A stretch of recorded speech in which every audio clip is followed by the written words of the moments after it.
कांग्रेस के अय्यर का मुगल प्रेम की जी हाँ, सबसे पहले हम आपको बताएंगे कि क्यों आखिर का मुगल प्रेम जो है वो जागने लगा है। कांग्रेस के वरिष्ठ नेता मणिशंकर अय्यर ने जहर उगला है और अय्यर ने मुगल शासकों की तारीफ की है। बाबर की भक्ति में अय्यर के बिगड़े बोल। अय्यर ने किया हिंदू आस्था का अपमान। अय्यर का बीजेपी परिवार हिंदुत्व पर निशाना। तो ये आपको बता दें, अय्यर का बीजेपी परिवार है और हिंदुत्व पर एक बार फिर से कांग्रेस की तरफ से निशाना बोला गया है। लगातार आप बीते दिनों से देखते आ रहे होंगे किस तरीके से कांग्रेस की तरफ से रह रहकर तमाम चीजें जो है सामने निकल के आ रही है। हिंदुत्व को टारगेट किया जा रहा है और एक बार फिर से कुछ ऐसा बयान सामने निकल के आया है जो कि जाहिर तौर पर विवादों को हवा देता हुआ नजर आ रहा है। कांग्रेस के वरिष्ठ नेता है मणिशंकर अय्यर, जिन्होंने एक बार फिर से जहर उगला है और अय्यर ने मुगल शासकों की तारीफ की है, उनके कसीदे पढ़े हैं। बाबर की भक्ति में अय्यर के बोल जो हैं वो बिगड़ते हुए नजर आ रहे हैं। ये है अंतर अंग्रेजों और मुगलों में कि मुगलों ने इस देश को अपना बनाया। अंग्रेजों ने कहा कि नहीं, हम तो यहां राज करने के लिए आए हैं, बाकी हमारा घर तो वही है। जहांगीर आधा राजपूत थे और उनके बेटे शाहजहां 4 में 3 हिस्सा तो हिंदू था, राजपूत था। वो इस देश के थे।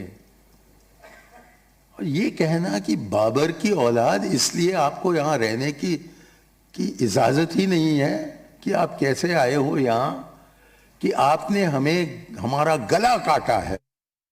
1872 में अंग्रेजों ने पहला सेंसस करवाया और उससे पता लगा कि 666 साल राज करने के बाद मुसलमानों का तादाद भारत में तकरीबन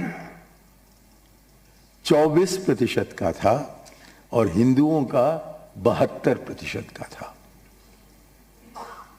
और ये कहते हैं कि नहीं, मारपीट हुई, सब लड़कियों पर बलात्कार हुआ और इन्होंने सबको मुसलमान बना दिया। अरे मुसलमान बनते तो आंकड़े तो अलग होने चाहिए कि 72% मुसलमान होने चाहिए और 24% हिंदू होने चाहिए।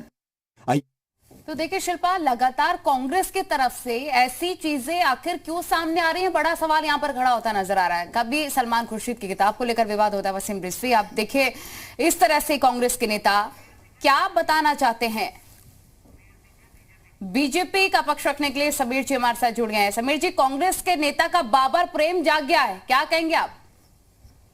देखिए, मणिशंकर अय्यर का बयान बहुत ही निंदनीय है और मणिशंकर अय्यर ही नहीं, कांग्रेस की तुष्टीकरण की नीति पूरी दुनिया के अंदर कहेंगे जग जाहिर है। और किसी भी विषय पर, चाहे वो इनके नेता सिद्धू का बाजवा से गले मिलना और राहुल गांधी का कांग्रेस को नेताओं का निरंतर देश विरोधी गतिविधियों का बयान, चाहे वो दिग्विजय सिंह का बयान ले लीजिए, अभी सलमान खुर्शीद की किताब ले लीजिए, और राहुल गांधी भी समय समय पर चाइना का समर्थन करते रहे हैं और सरकार और देश के खिलाफ बोलते रहे हैं। तो मणिशंकर अय्यर तो पहले से इस तरह के विवादित बयानों के लिए जाने जाते हैं और कांग्रेस की दुर्गति और हाशिए पे आने का कारण भी यही है। समीर जी, क्या लगता है, समय समय पर हिंदुओं को लेकर टिप्पणी करना, हिंदुओं को अत्याचारी बताना, क्यों ऐसा कांग्रेस कर रही है?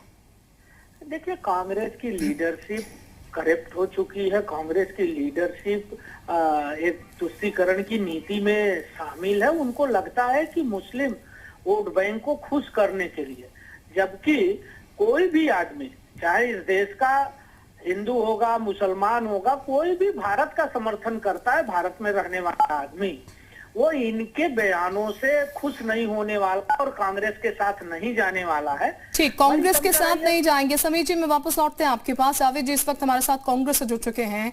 जावेद जी, बहुत स्वागत आपका जी उत्तर प्रदेश उत्तराखंड पर। जावेद जी, पहले सलमान खुर्शीद, फिर राशिद अली अलवी आते हैं और अब मणिशंकर अय्यर। क्यों रह रहकर ऐसे बयान दिए जा रहे हैं जो कि विवाद उत्पन्न करे? क्या तुष्टीकरण की राजनीति कांग्रेस करना चाह रही है? ऐसा हम इसलिए कह रहे हैं क्योंकि बीजेपी इन बयानों के बाद अक्सर यही आरोप लगा रही है। नहीं, दरअसल समस्या इस बात की है कि जो बयान दिए जा रहे हैं या जो बयान आ रहे हैं, हाँ। उस पर बीजेपी जो है बृहद चिंतन या मंथन की तरफ नहीं, किसी एक टुकड़े को उठाकर बात करने का प्रयास करती है। अगर अभी ये किताब मैंने भी नहीं पढ़ी है खुर्शीद साहब की, नहीं जावेद साहब, देखिए सवाल ये है कि जो बयान सामने निकल के आ रहे हैं वो एक खास वर्ग को खुश करने के नजरिए से देखे जा रहे हैं, ऐसा बीजेपी मान रही है और बार बार ये सवाल उठ रहे हैं, इसीलिए हम कह रहे हैं। नहीं, आपने जो कहा वो बीजेपी के सवाल पर आपने हमसे सवाल किया, आपका उचित है सवाल। हाँ। लेकिन समस्या यहाँ पर यह है कि बीजेपी अपनी विफलताओं को छिपाने के लिए, अपनी असफलताओं को छिपाने के लिए इस तरीके के मामले को कोट करती है कि कांग्रेस तुष्टीकरण के रास्ते पर चलती है। समीर जी, अपनी असफलताएं छिपाते हैं आप, जावेद जी कह रहे हैं, इसलिए आप ऐसी चीजें कहते हैं कि तुष्टीकरण की राजनीति कांग्रेस कर रही है। 5 सेकंड में एक बात सुन लीजिए। हाँ जी जी बोलिए, उसके बाद समीर जी से फटाफट रिएक्शन लेते हैं। तुष्टीकरण तो संघ और भारतीय जनता पार्टी की विचारधारा ने किया। जिन्ना के कब्र पर, उसके पैरों पर अगर किसी ने सर अगर झुकाया तो वो किसी कांग्रेस के नेता नहीं, भाजपा के लौह पुरुष लाल कृष्ण आडवाणी जी ने झुकाया, उनके कदमों में अपना सर रख दिया। इनके विदेश मंत्री जसवंत सिंह जी ने किताब लिखी, उसमें उनकी प्रशंसा की। अटल जी ने प्रशंसा की, किसी कांग्रेस के नेता ने कोई प्रशंसा कभी नहीं की। समीर जी, देखिए, कांग्रेस पहले से भी देश के खिलाफ बोलती रही है, राम मंदिर के खिलाफ बोलती रही है। यही कांग्रेस है जिसने राम सेतु को नकारा था। सुप्रीम कोर्ट में इनके नेता ने बयान हल्फी देके कहा था कि राम सेतु नहीं है, और राम के मंदिर को सदैव बाबरी मस्जिद मानते रहे। और सुप्रीम कोर्ट के निर्णय के बाद भी जब वोट लेना होता है तो प्रियंका वाड्रा और राहुल गांधी मंदिर मंदिर जनेऊ पहन के घूमते हैं, और उसके बाद इनके नेता हिंदुओं को आतंकवादी कहते हैं, धर्माचार्यों को आतंकवादी कहते हैं। मणिशंकर अय्यर जी पाकिस्तान और चाइना को अच्छा कहते हैं। जावेद जी, मणिशंकर अय्यर ने जो बयान दिया है उस पर आप क्या सफाई देंगे, ये बता दीजिए पहले आप। देखिए, सफाई देने की बात नहीं है, हाँ, सफाई उस वो बात ठीक लग रहा है आपको? ये जो हमने किया ना हो, हमने तो कहा, खुल के कहा। लेकिन ये समीर भाई बैठे हुए हैं, बात कर रहे हैं, इनके सहयोगी डॉक्टर संजय निषाद ने मर्यादा पुरुषोत्तम श्री राम के लिए संजय निषाद के चक्कर में क्यों पड़ रहे हो? आप अपनी बात करो ना। मुगलों को और इनकी जबान से आतंकवादी मानते हो, इनके केंद्रीय गृह हमलावर मानते हो कि मुगलों को राष्ट्रवादी मानते हो? ये बताओ ना मणिशंकर अय्यर के बयान पर। राम ने आप बताओ ना, देश की आजादी में मुगलों से जिन लोगों ने लड़ाई लड़ी थी, ये अध्ययन कर, चाहे वो लक्ष्मीबाई रही हो, चाहे राणा प्रताप रहे हो, खुलती है। चाहे देश और के डॉक्टर संजय निषाद ठीक है। के साथ मर्यादा पुरुषोत्तम। चलिए, जावेद जी और समीर जी, बहुत शुक्रिया वक्त देने के लिए, चर्चा करने के लिए। कांग्रेस के अय्यर का मुगल प्रेम स्पष्ट तौर पर देखने को मिल रहा है। अब इस पूरे मामले पर बीजेपी हमलावर नजर आ रही है। इस पर हम चर्चा कर रहे थे। समीर जी, जावेद जी, बहुत शुक्रिया जुड़ने के लिए, बातचीत करने के लिए।